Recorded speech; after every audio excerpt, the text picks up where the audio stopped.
Start कर रहे हैं हेल्थ एंड हाइजीन।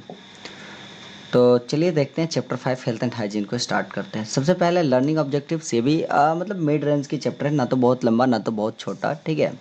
तो स्टार्ट करते हैं हेल्थ एंड हाइजीन। सबसे पहले लर्निंग ऑब्जेक्टिव्स। लर्निंग ऑब्जेक्टिव में पढ़ेंगे क्या क्या components of food, importance of the water and roughage, water roughage की क्या इंपॉर्टेंस है, बैलेंस डाइट के बारे में पढ़ेंगे, hygiene, rest, exercise and correct posture के बारे में, deficiency disease, vitamin and the minerals, communicable and non communicable disease के बारे में भी हम लोग पढ़ेंगे, ठीक है।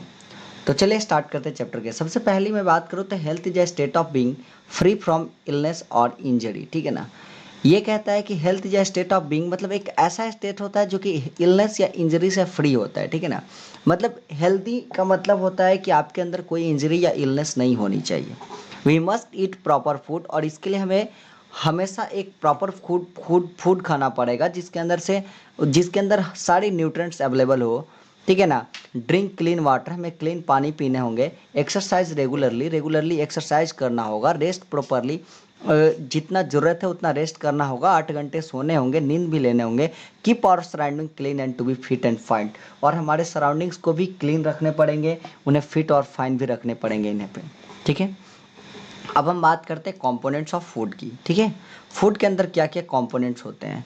तो our food contain 5 main components. हमारे फूड में 5 मेन कंपोनेंट्स होते हैं, ठीक है ना। कोई भी भोजन हम लोग खा रहे हैं, कोई भी फूड हम खा रहे हैं, तो वहाँ पे 5 मेन कंपोनेंट्स हमें चाहिए ही चाहिए, ठीक है ना।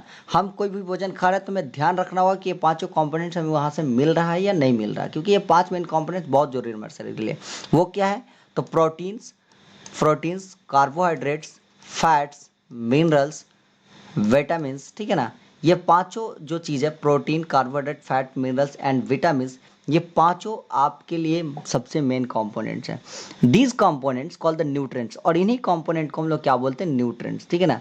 The nutrients are that essential component of our food without which, जिनके बिना आई थिंक कि our life does not exist. To remain healthy and we need all these nutrients, ठीक है ना। ये सारी हमें हेल्दी रहने के लिए ये सारी न्यूट्रिएंट्स की हमें आवश्यकता पड़ती है। In our food in adequate equality quantity, हमें एडिक्वेट क्वांटिटी में इन सारे फूडों की जरूरत पड़ती है। And along with the water and roughage, और इसके अलावा हमें वाटर और रफेज की भी इतना ही जरूरत पड़ती है। वाटर और रफेज भी हमारे लिए न्यूट्रिएंट्स इतना ही इंपॉर्टेंट भी है, क्योंकि वाटर और रफेज हमारे लिए क्या करते हैं, एक्सक्रीशन में मदद करता है। एक्सक्रीशन क्लियरली हो पाता वाटर और रफेज से, ठीक है। तो मैं बात कहूँ तो जितना आपके लिए खाना जरूरी है, एक्सक्रीट करना भी उतना ही जरूरी है आपके लिए, समझ रहे हो। तो सबसे पहले हम अपने यहाँ स्टार्ट करते हैं प्रोटीन से। प्रोटीन से स्टार्ट करते हैं तो कहता है कि protein are the body building nutrients. Protein क्या होता है, एक बॉडी बिल्डिंग न्यूट्रिएंट्स होता है। They help us to grow, repair और बॉडी सेल्स। ये क्या करता है, ग्रो करता है, रिपेयर करता है हमारे बॉडी सेल्स को। पल्सेस, एग, मिल्क, मीट, ये सारे के सारे प्रोडक्ट जो होते हैं रिच इन प्रोटीन्स होते हैं। सारे के सारे प्रोडक्ट्स जो होते हैं इसके अंदर प्रोटीन भरे पड़े होते हैं, ठीक है। अब मैं बात करता हूँ यहाँ पे एडल्ट एडल्ट नीड्स, एक जो नॉर्मल एडल्ट पर्सन है, adult need the same amount of protein as their body weight, ठीक है ना। एक एडल्ट को उतना ही प्रोटीन चाहिए जितना उसका बॉडी वेट है। दैट मीन्स मतलब उतना ही प्रोटीन का मतलब क्या होता है कि जितना मतलब उसका मैग्नीट्यूड वैल्यू हम लोग लेते हैं। नॉट अबाउट द, ऐसा नहीं कि हमें हमारा वेट 50 kg है तो हमें 50 kg प्रोटीन की जरूरत पड़ती है, ठीक है ना। हम उसका सिर्फ मैग्नीट्यूड को लेते हैं, 50 को लेते हैं, ठीक है ना। इसका मतलब मैं आपको समझा दूं कि वेट मीन्स कि if an adult weighted 50 kg, जैसे एक एडल्ट का वेट अगर 50 किलो है, ठीक है ना। याद रखिएगा कि कितना आपको प्रोटीन की जरूरत है। अगर एक एडल्ट का वेट 50 kg है, then they needs to take 50 gram of protein, तो उसको 50 ग्राम प्रोटीन चाहिए, समझ रहे हो। अगर मेरा वेट जो है अगर 100 किलो है, ठीक है ना, 1 क्विंटल का हूं मैं, तो मुझे 100 ग्राम प्रोटीन की मात्र जरूरत है ना। Children and the lactating mothers need 1.5 times protein of their body weight. तो चिल्ड्रन को उनको 1.5 टाइम्स चाहिए सिर्फ और सिर्फ protein. If a child weight 10 kg, एक चाइल्ड का वेट अगर 10 kg है, तो they need to take only the 15 gram of protein daily. तो उन्हें सिर्फ और सिर्फ 15 ग्राम प्रोटीन चाहिए डेली, समझ रहे हो। तो ये चीज़ होता है, ये चीज़ कुछ कुछ इंपॉर्टेंट है। ज़्यादा प्रोटीन, उतना भी ज़्यादा हमें प्रोटीन की जरूरत नहीं पड़ती, लेकिन प्रोटीन हमारे लिए इंपॉर्टेंट है। प्रोटीन की जरूरत पड़ती भी है तो हमें प्रोटीन खाना भी होगा, ठीक है। आगे मैं बात करता हूँ कार्बोहाइड्रेट की, ठीक है। 250 ग्राम आप मीट खाते हो तो लगभग उसके में 250 ग्राम 300 ग्राम के आसपास प्रोटीन वहाँ से मिल भी जाता है। ये भी बात ध्यान रखिएगा, समझ रहे हो। अब एक बात करते हैं हम लोग कार्बोहाइड्रेट्स की, ठीक है। Carbohydrate are the energy giving nutrients. Carbohydrate क्या होता है? एनर्जी गिविंग न्यूट्रिएंट्स होता है। Wheat, rice, corn, potato, bread, sugar are some examples of the food rich in carbohydrate, ठीक है। ये सारे के सारे एग्जांपल्स होते हैं जिसके अंदर कार्बोहाइड्रेट होता है। क्या क्या? Wheat, rice, corn, potato, bread, sugar. हाँ, ये चीज़ प्रोटीन खाने के लिए आप क्या खा सकते हो? अंडा खा सकते हो, पल्सेस खा सकते हो, दूध पी सकते हो, दूध के प्रोडक्ट्स खा सकते हो। उन सारे चीज़ों के अंदर प्रोटीन मिलेगा।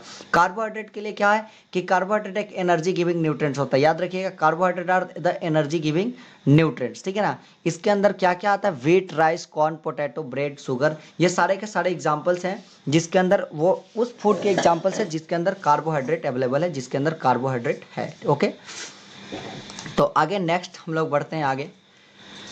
यहाँ पे दिया गया है कुछ food rich in the carbohydrates, ठीक है। आगे हम बढ़ते हैं फैट्स। तो fat gives us more energy than carbohydrate. याद रहे कि कार्बोहाइड्रेट से ज़्यादा एनर्जी में फैट देता है। उसके बाद क्या है? Meat, vegetable oil, milk, butter, cheese, ghee, cream, dry fruits are rich in fats. ये सारे चीज़ों में फैट्स होता है। When we eat more fats than our body required then the excess fat get accumulated in our body. क्या कहते हैं ना कि जब हम जरूरत से ज़्यादा फैट खा लेते हैं तो क्या होता है? तो हमारे बॉडी में एक्सेस फैट एक्यूमुलेट हो जाता है, मतलब एक्सेस फैट हमारे बॉडी में स्टोर हो जाता है, ठीक है। और वो एक्सेस फैट क्या होता है ना कि कभी कभी क्या होता है कि चर्बी वगैरह बना देता है, इनफैक्ट ओबेसिटी। और खैर ज़्यादा ज़रूरत से ज़्यादा फैट हमारे बॉडी में नहीं होना चाहिए, ठीक है ना, क्योंकि फिर उससे बहुत ज़्यादा रोग वगैरह होने के चांसेस होते हैं, ठीक है। तो फैट हमारे लिए ज़रूरी है, but not the very adequate amount जो कि हमारे लिए ज़्यादा हो जाए, एक्सेस हो जाए, और एक्सेस हो जाए तो फिर हमें प्रॉब्लम क्रिएट करे, ठीक है। तो नेक्स्ट हम पढ़ते हैं। नेक्स्ट है फैट के अलावा मिनरल्स। तो अगर मिनरल की बात करें तो आयरन, कैल्शियम, फास्फोरस और some the minerals. Iron, calcium हो गया, फास्फोरस हो गया, ये मिनरल्स चाहिए हमारे बॉडी को, ठीक है ना। वी गेट फ्रॉम द, और मिनरल्स हम लोग कहाँ से पाएंगे? तो we get the minerals from the fruits, vegetables. Fruit vegetable से एग या फिश, इन सब चीज़ों से हमें मिनरल्स मिल जाता है। मिनरल का काम क्या है? तो mineral keep our body fit and healthy. Mineral हमारे बॉडी को फिट और हेल्दी रखते हैं। और जिसको जितना मिनरल, जिसमें कि मिनरल आपके दो तरह के होते हैं, एक मैक्रो मिनरल और एक ट्रेस मिनरल, ठीक है ना।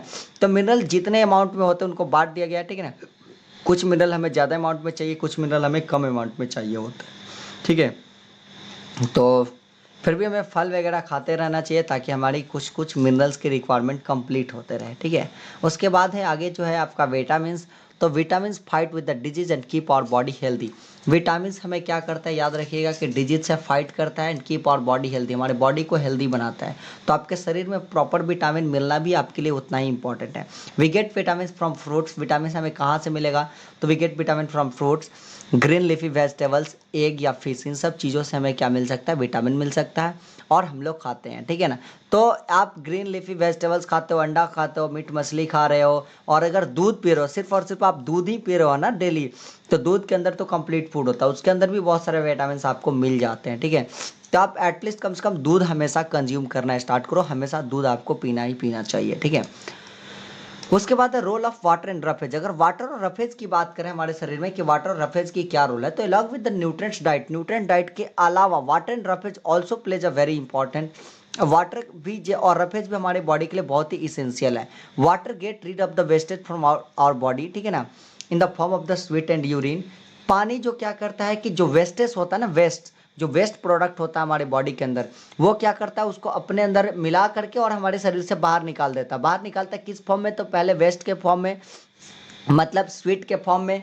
पहले हमारा पसीना वगैरह होता है तो स्वीट के फॉर्म में भी वहाँ से आपके जो वेस्टेज होते हैं बॉडी के अंदर वो बाहर निकल जाते हैं। और दूसरा चीज़ होता है यूरिन, जब तो उस समय वगैरह करते तो उस समय यूरिन बाहर निकल जाता है, ठीक है।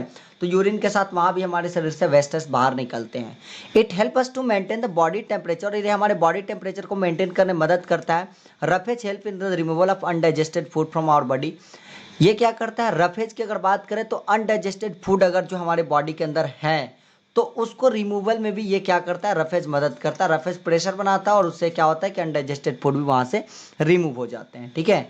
और याद रहे कि बॉडी टेम्परेचर को मेंटेन करने में, तो बॉडी टेम्परेचर को मेंटेन करने में बहुत ही इंपॉर्टेंट है किसका? पानी का और रफेज का। तो पानी कम से कम आपको डेली 6 से 8 ग्लास पानी हमेशा पीना ही पीना चाहिए। और corn in the cabbage are important source of roughage. 6 से 8 ग्लास आप पानी, वो 250 ml वाले ग्लास से मैं बात कर रहा हूँ, ठीक है ना, ये नहीं कि आधा किलो वाला ग्लास से लेकर के पी लेना। एक ग्लास का मतलब लगभग 250 ml का ग्लास का ही बात किया जाता है साइंस में। Corn and cabbage are the important source of roughage. Source of roughage की मैं बात करूँ तो कॉर्न और कैबेज जो होते हैं हमारे इंपॉर्टेंट सोर्स ऑफ रफेज होते हैं, इन्हें हम लोगों को जरूर खाना चाहिए। कॉर्न कोई भी अनाज वगैरह खा रहे हैं या फिर सिंपल सा भूजा वगैरह हम लोग खाते हैं ना, तो वहाँ भी आपका क्या होता है, रफेज मिल जाता है। ठीक है, तो आप भूजा खाइए, पानी वानी पीजिए, दिन में डेली 6 से 8 ग्लास आप पानी पीजिए, बस इससे ज़्यादा आपको कुछ नहीं चाहिए। ठीक है, आगे है नेक्स्ट हम बात करते हैं यहाँ पे बैलेंस डाइट की। तो बैलेंस डाइट से आप क्या समझते हैं? ठीक है, बैलेंस डाइट से क्या समझते हैं? बैलेंस डाइट एक ऐसा डाइट है, डाइट का मतलब होता है भोजन, ठीक है ना। तो बैलेंस डाइट एक ऐसा डाइट है that give our body nutrients it needs to function properly. मतलब बैलेंस डाइट एक ऐसा डाइट है जो कि हमारे बॉडी को वो सारा न्यूट्रिएंट्स दे देता है जो हमारे शरीर को चाहिए होता है, जो हमारे शरीर को जरूरत होता है। A balance diet has the right amount of nutrient that our body required. एक बैलेंस डाइट में इक्वल अमाउंट होता है न्यूट्रिएंट्स का जो हमारे बॉडी को चाहिए होता है, जिसको जितना रिक्वायरमेंट होता है उतना हमारे एक बैलेंस डाइट में होता है। It is imperative to have a balance diet to keep our self healthy. हमें अपने आप को हेल्दी रखने के लिए हमें बैलेंस डाइट कंज्यूम करना ही करना होगा, हमें बैलेंस डाइट करना ही करना होगा, हमें बैलेंस्ड एक खाना खाना ही खाना होगा। जैसे बैलेंस डाइट हम लोग भी करते हैं ना जाने, देखिए आपको पता भी नहीं चलता आप बैलेंस डाइट करते हो कैसे। जैसे सुबह में हम लोग चावल खा लेते हैं, रात में रोटी खा लेते हैं, तो चावल का रिक्वायरमेंट भी कंप्लीट, रोटी का रिक्वायरमेंट भी कंप्लीट, है ना। तो इसी तरीके से बैलेंस डाइट होता है। अलग अलग तरह के खाना में सलाद खा लिए तो ये आपके विटामिन सी का भी कंप्लीट कहानी, समझ रहे हो ना। तो छोटा मोटा चीज आप प्रैक्टिस करोगे तो आपको कंप्लीटली बैलेंस डाइट आपका कंप्लीट हो जाता है। Given below is the food pyramid, नीचे एक फूड पिरामिड दिया गया है, ठीक है ना, विथ डिफरेंट फूड ग्रुप्स, जिसके अंदर अलग अलग फूड ग्रुप्स हैं। We should eat food from all the food group every day. और समझ लो कि यहाँ पे जितने भी फूड ग्रुप्स दिए गए हैं तो उनमें से सब फूड ग्रुप्स में से डेली कुछ ना कुछ फूड आपको खाना ही चाहिए। ठीक है, the food pyramid shows the quantity and the number of serving for each component that we need to take in a day. तो ये क्वांटिटीज भी दिया गया है, ठीक है ना, कि कितना आपको खाना है और एक दिन में क्या खाना है, ठीक है, ये सारा चीज़ दिया गया है। Thus it is an ideal representation of the balance diet. और ये बैलेंस डाइट का एक बहुत ही आइडियल रिप्रेजेंटेशन है। तो हम यहाँ पे देखते हैं कि इस ये जो है हमारा वो कैसा दिया गया फूड ट्रायंगल, ठीक है ना। तो सबसे पहला चीज़ अगर बात किया गया यहाँ पे ये चीज़ है स्वीट्स और डेयरी या एग की अगर बात करें तो 0 से 1 पर सर्विंग, मतलब मात्र और मात्र आपको 1 अंडा खाना है। ठीक है, डेयरी प्रोडक्ट की कहें तो आप 2 खा सकते हो, या फिर मिठाई वगैरह की बात करें तो आप 1 या 2 खा सकते हो। ठीक है, वेजिटेबल्स ऑयल तो कह रहा है कि 0 से 2 पर सर्विंग, यानी कि 1 से 2।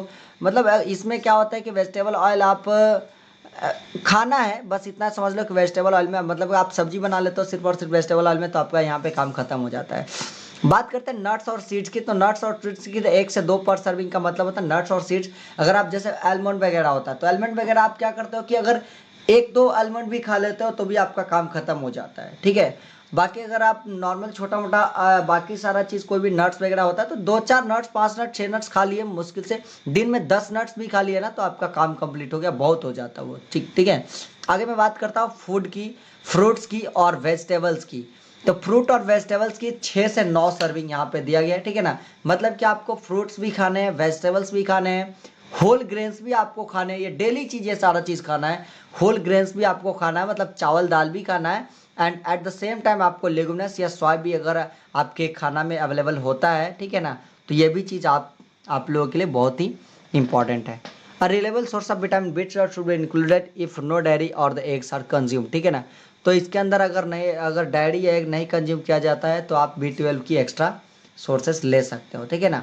और लाइफ स्टाइल रिकमेंडेशन भी यहाँ पे दिया गया है, जिसमें डेली एक्सरसाइज करना होता है, डेली कम से कम आपको 8 गिलास पानी पीना होता है, और कम से कम 10 मिनट तक आपको सनलाइट में खड़ा होना पड़ता है। सनलाइट में कम से कम 10 मिनट तक आपको सुबह के धूप में एक्सरसाइज करना होता है, या सुबह के धूप में आप टहल लो, 10 मिनट के लिए आप सनलाइट लेते हो, कंज्यूम करते हो, तो भी आपका रिक्वायरमेंट फुलफिल हो जाता है। ठीक है, चलिए तो नेक्स्ट पेज में बढ़ते आगे है हाइजीन हमारा, ठीक है ना। हाइजीन और रेस्ट और पोस्चर के बारे में दिया गया है, ठीक है। फिर एक्सरसाइजेज के बारे में दिए गए हैं, डिजीजेज के बारे में दिए गए हैं। तो फिर हम लोग डिजीजेज के बारे में बात पर, अभी एक्सरसाइज तक हम लोग पढ़ लेते हैं, ठीक है। तो हाइजीन में क्या कह रहा है कि बिसाइड ईटिंग हेल्दी फूड के अलावा, ठीक है ना, हेल्दी फूड के अलावा, beside eating healthy food, it is important to maintain the cleanness. देखो बताते हैं कि हेल्दी फूड तो खाना जरूरी है ही, लेकिन क्लीननेस भी हमारे लिए उतना ही जरूरी है। एक हेल्दी फूड और क्लीननेस यानी कि साफ सफाई, जहां हम रह रहे हैं खुद का साफ सफाई, हमारे घर का साफ सफाई। We should wear clean clothes, हमें क्या होना चाहिए, हमेशा साफ कपड़ा पहनना चाहिए। ये मैंने पिछले वीडियो में भी बताया था कि कपड़े हमेशा साफ होने चाहिए, फटे होने चाहिए इट डज नॉट मैटर, ठीक है ना, बट कपड़े साफ होने चाहिए। टेक बैथ डेली, डेली आपको नहाना चाहिए।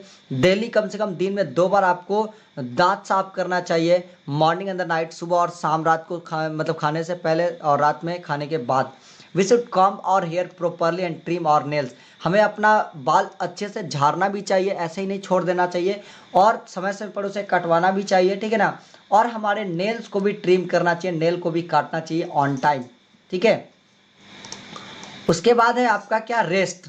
रेस्ट भी हमारे लिए उतना ही जरूरी है। To lead the healthy life one must to eat a balance diet, healthy life के लिए एक को बैलेंस डाइट तो चाहिए and take a adequate sleep, लेकिन उसके साथ साथ स्लीप भी चाहिए, एडिक्वेट स्लीप भी चाहिए, as it help us to relax our muscle, क्योंकि रेस्ट क्या करता है, आपके मसल को रिलैक्स देता है। It repairs our body cell and increases the efficiency of work, और ये आपके वर्क की एफिशिएंसी को भी इनफैक्ट बढ़ा देता है, ठीक है।